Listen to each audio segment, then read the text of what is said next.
For breakfast, we had yuca, we had pickled onion. Welcome back to the Fit Caribbean Kitchen. I'm so excited for today's video because it is my first meal prep with me video, and just take a look here.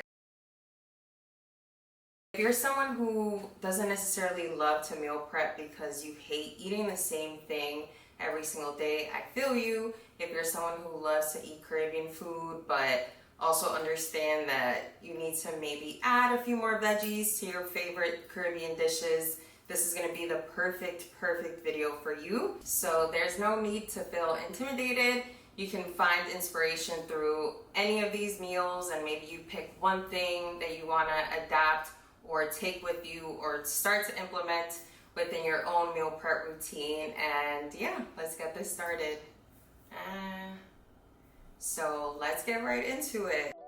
Meal prepping on this side looks like prepping one day and cooking the next, because let's be honest, it's just entirely too much to do the entire process all in one day. So we're gonna get started with the whole baked chicken, and this is gonna be a jerk chicken, and you can see that I'm using a cast iron pan, which is gonna give it a bunch of flavor. But in addition to the cast iron pan, I'm also lining it with a bunch of veggies, so bell peppers, green onions, scallions, whatever you want to call it, some yellow onion, and the chicken has been marinating overnight with a beautiful mix of sofrito, jerk seasoning, and obviously a few other spices as well. So the combination of slow baking it with all the amazing seasonings that it has inside, like you can see that I'm actually stuffing it with some of the marinade because I make holes before I start cooking it, and we're gonna put that in the oven for 40 minutes. And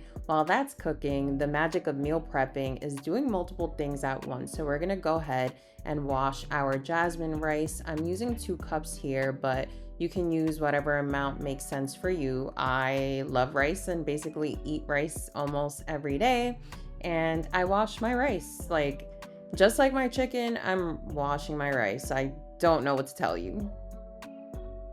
And rice is not the enemy here. Our portion sizes are sometimes just a little off, or the amount of protein or lack thereof, and maybe the lack of vegetables as well. So I love toasting my rice in a little bit of garlic and onion because the flavor it gives it is just so unreal. I'm adding 2.5 cups of water to the rice, but follow whatever instructions your rice says. And like I said, we're doing a lot at one time. So while the rice is cooking and that water is evaporating, we're gonna go ahead and start cooking our cauliflower rice. Clean ingredients, only 3 ingredients: cauliflower, garlic, and parsley. So as I'm cooking down this cauliflower rice, I just think it's important to note that there are 3 things being cooked at one time right now. So I have the cauliflower rice that's going to go with the white jasmine rice, and that's going to allow me to have more volume with my rice instead of eating like a whole plate of rice the way Caribbean people do, the way I was raised. I'm able to do half a cup of rice, but then supplement that other 2 cups that we would kind of technically add with some cauliflower rice. I don't always do this, but there are some weeks where I know I'm going to be a little bit hungrier, so I honor myself by doing this little trick right here. So that's going, and it has 5 minutes. And then the jerk chicken in here, whole jerk chicken, is baking. And as soon as the rice is done, I'm going to baste the chicken for the first time. Then the rice and the cauliflower rice is going to be done. The chicken's going to have 20 more minutes, but then I can start working on the other elements of my meal prep as well.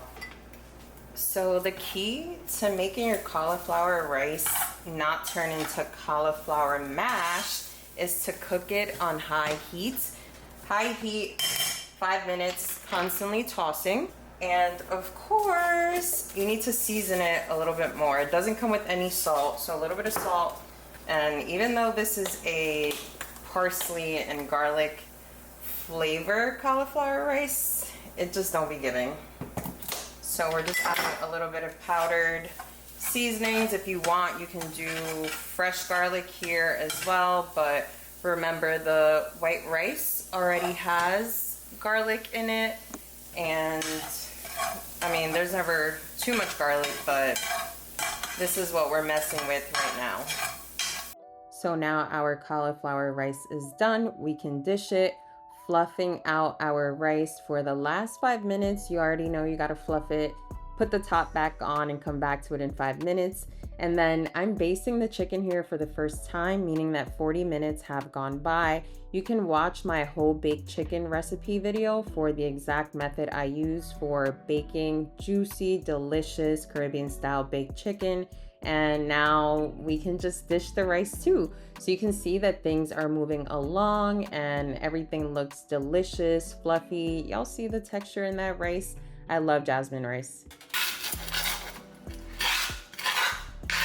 Look at that perfect gong or begao or bun bun. What are some other names for the burnt rice? I'm not like the biggest fan of gong, but before I throw it out, I will have a small piece because it's good. I don't need my fillings to be pulled out. And I will say, if I had some stewed beans, I'd probably eat some of it with stewed beans and some chicken. But I don't, so to the trash it will go. The chicken has another 15 minutes, so what we're gonna do is wash the 2 pots that we used for the rice and the cauliflower rice so that we can use it for the next part of our meal prep. And you just gotta keep moving, just keep moving. And one of my favorite ways to keep moving is to do things like peel and cut root vegetables and freeze them, the way I did here with the cassava. Present me is thinking past me for thinking of future me for sure right now. So 20 minutes went by, I have my water boiling for the yuca, then I have my pan here preheated for some pickled onions. And my favorite thing about meal prepping, the prep first and then cooking the next day and not doing everything together, is that cooking is so much easier when you have things prepped like your veggies. So we're kind of gonna move on to breakfast prep. So I want to show you what I have in here. I have some mushrooms, some peppers, and then onions. So these onions we're actually going to use for some pickled onions. Then after we're done with that, we'll be able to cook these mushrooms down super quickly so that we're able to throw them into our egg scrambles in the morning for extra protein, extra volume, extra veggies, extra micronutrients, all the things. And then this is just some leftover green onions, but I feel like this gives you a really nice base for all the dishes you're gonna cook. And then in addition to this, I also have frozen garlic and frozen and already pre-cut bell peppers. So if I don't use these, like I'll probably just cut them up a little smaller and freeze them, and then I can use them for anything. One of my favorite things about eating yuca, cassava, or casabe, which is actually the Taino word or the indigenous Caribbean Arawak word for yuca, casabe, is how filling it is. So I'm able to eat something that's gonna fill me up for lunch for hours. So I'm not just drinking the little coffee with the 2 egg bites and then I'm starving in an hour and a half. I can actually go 3.5 hours without having to snack. So the cassava with the pickled onions and the eggs filled with veggies, that's what the mushrooms are for. I always dress up my eggs, and even though eggs can get boring, I make sure that they are the supporting cast and not the main star. So the main star this week for breakfast is definitely the pickled onions and the yuca, and the eggs are there to give us, you know, the protein and all the other things that we need. But eggs and sometimes I get tired of them, but yuca and pickled onions definitely help. Now the chicken's done, so that means we get to swap out our proteins. Look at that beautiful jerk chicken. Taking that out, adding in our wings. I clearly already had a bit, but this is so good. All the veggies at the bottom, all that gravy. We love it. Okay, so y'all just saw me take out the whole chicken, the whole jerk chicken out, and it cooked for the last 15 to 20 minutes on 425. So the point of that is obviously 1, for the char, but 2, so that I can stagger everything that has to be cooked afterwards without having to worry about, oh, preheating the oven. So the wings went in on 425. They cook on 425 in about 40 minutes. In addition to the wings, I'm also going to cook a few more things at the same temperature, just with different times. So now I'm about to put in, and this is another way that I love to store my veggies for meal prep, because again, Lord, it's the prep that's harder than the cooking. So we have a beautiful array of broccoli and asparagus. So I'm going to put the broccoli in another cast iron pan that I have. I don't have like that many pots and pans, and my kitchen's really small, but that doesn't matter. We still make things work. So I'm going to put about half of the broccoli in another cast iron pan that I have, put that in the oven. It's going to cook 425 in like 12 minutes. Then once the chicken is fully cooled off, I think I'm going to roast the asparagus in some of the leftover gravy from the jerk chicken, maybe half and half, because spice is not always for everyone, nor do I always want to eat spicy things. So I'm going to do half with the jerk sauce and then roast the other half in probably the same pan that I'm using for the broccoli. Yeah, so that's what we're going to do next. And yes, I know broccoli and asparagus aren't traditional Caribbean vegetables, but we're not aiming for traditional. Like, that is not the channel. This is not the channel for traditional Caribbean meals. We're looking for balanced, healthy, Caribbean-inspired meals. And if you don't love all the veggies in the world, I understand. So only eat the ones you love. I love asparagus, especially when it's not just limpy and soggy. And look at these wings, like the beautiful crust that develops at the bottom from the parchment paper and the juices it was baking in.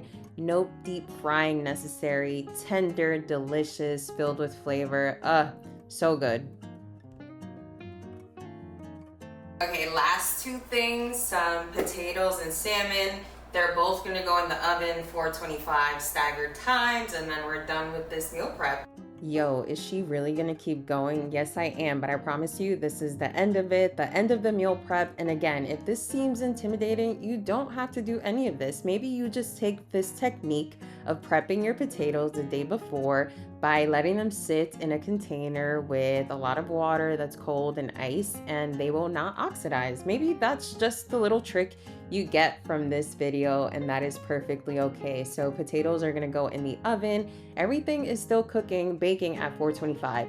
And the salmon is also gonna do the same. This is a sofrito, garlicky salmon that's just gonna be so delicious. And we can pair this with the yuca for breakfast or for dinner. Just the camera isn't even doing it justice. I promise you it's flaky, it's soft, it's delicious, and I hope you loved this Caribbean-inspired meal prep and that you're able to adapt some of the recipes or some of the techniques into your meal prep, and just healing your relationship with your cultural foods, especially Caribbean foods, when it comes to eating a bit healthier and a bit more balanced. Thank you so much. See you next time. Happy eating.